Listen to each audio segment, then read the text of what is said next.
Unitatearen prozesuaren hasierari begira egiten baldin badiogu, proiektu oso handia izan zen bere momentuan, hasiera horretan hasi behar ginen Euskadi osoarekin, eta horretarako instalatu behar genuen, edo kudeatu behar genuen prozesu berdina denentzako. Horretarako petizio elektronikoa, eskaera elektronikoa egin genuen, eta eskaera bakarra denentzarako. Orduan matronak egiten dute eskaera hori, bakoitza bere ambulategian jasotzen dute, egiten dute toma, eta bidali egiten dute, dauzkagu zentru batzuk, erreferentzia bezala, dena jasotzeko. 4 dira, eta handikan etortzen dira guztiak onera. Eta orain ja, petizio horrekin, eskaera horrekin aukera daukagu ordenagailuan lektore bidez eskaerak egiten ditugu, jasotzen ditugu, eta zenbaki bakarra ematen zaie. Horrela, emakume bakoitza bere eskaera dauka, eta horrek ematen digu guretzako gure kodigoa. Hortikan aurrera ja, lagin guztiak sartu egiten dira bakoitza bere prozesuan. 25-35 bitarteko emakumeeri zitologia egiten zaie. Eta 35 gorako urtekoei egiten zaie HPV-ko froga. Aukera daukagu, eta horretarako reflex froga egiten da, HPV-a positiboa ematen baldin badu zitologia egiten zaie, eta alderantziz. Modu horretan, emakumea ez du berriro medikura joan behar. Lagin bakar batekin froga guztiak egin ditzakegu. Froga horien bitartez, gero diagnostiko bakarra ematen da, eta hori bere historia klinikora bueltatzen da.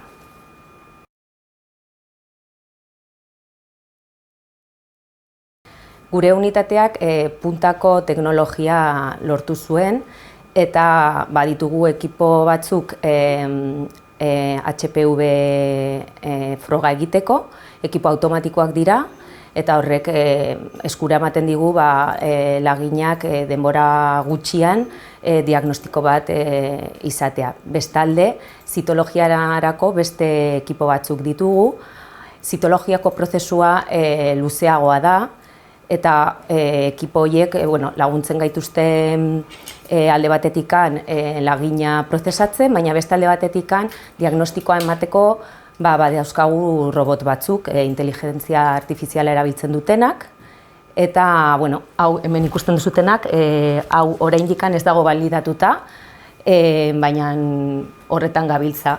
Baina oso garrantzitsua da teknikariaren papera. Horretarako zitoteknikoak ditugu, anatomia patologikako teknikariak dira, eta beraiek zitologiako eskrinina egiten dute. Beraiek egiten dute prediagnostiko bat bezala, eta horrekin ja patologora bidaltzen da, eta patologoak ja diagnostiko definitiboa egiten du. Teknologia guztionek laguntzen gaitu oraindikan diagnostikoaren kalitatea ez du aldatzen, baina bai azkartasuna. Beraz, egun gutxitan diagnostikoa daukagu.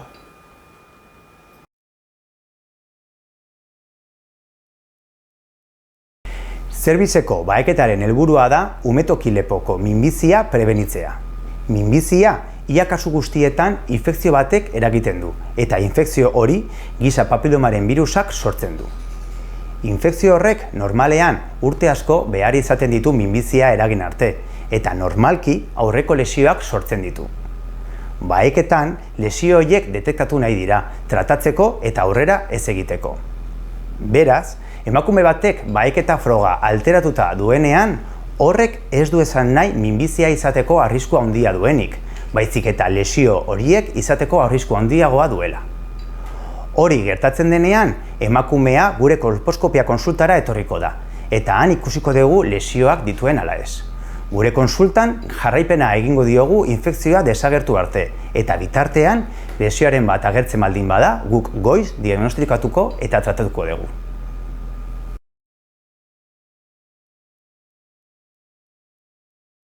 Orain arte, emakumeak gogoratu behar ziren baheketa egitera joateaz. Modu honekin ez genuen lortzen emakumea guztiak programan parte hartzea, eta horregatik gaur egun zerbizeko minbizia duten emakumeen 70%, aurrez behaketarik egin ez zuten emakumeak dira.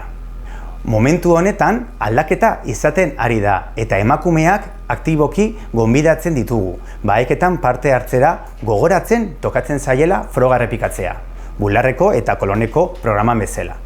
Euskadi izan da estatuko lehenengo komunitatea aldaketa hau egiten.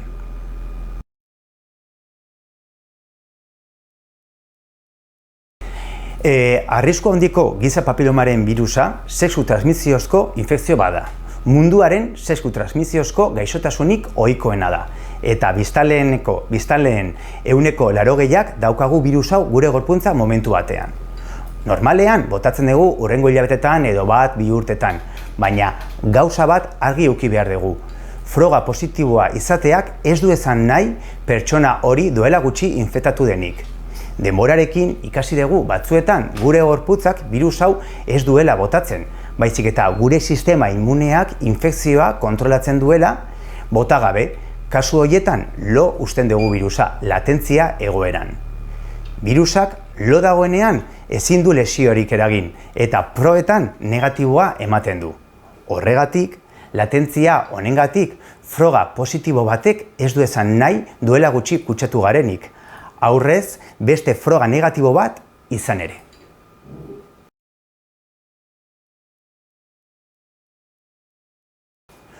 Osasun arloko edozein eskuhartzetan gertatzen den moduan, zerbiz bahaketak albo ondorioak ditu. Kasu honetan, albo ondorio nagusia inpaktu emozionala da. Minbizia sor dezakeen infekzio bat duzula jakin duzulako eta gainera sexu bidez transmititutako gaixotasuna delako. Osakidetzan, antsiedade hori gutxitzeko helburuarekin proiektu bat egiten ari gara. Behaketaren koordinatzaile taldea eta OSI Donostialde zenbait profesionalen artean.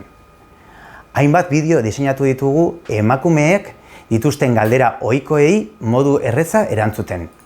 Bideo horiek SMS bidez bidaltzen dira baheketa froga emaitza alteratuta dela jakinarazten zaienean. Gainera, profesionalak komunikazioa tresnetan trebatzen ari gara. Emaitza horiek ematen dituztenean modu asertiboan eta empatikoan eman ditzaten.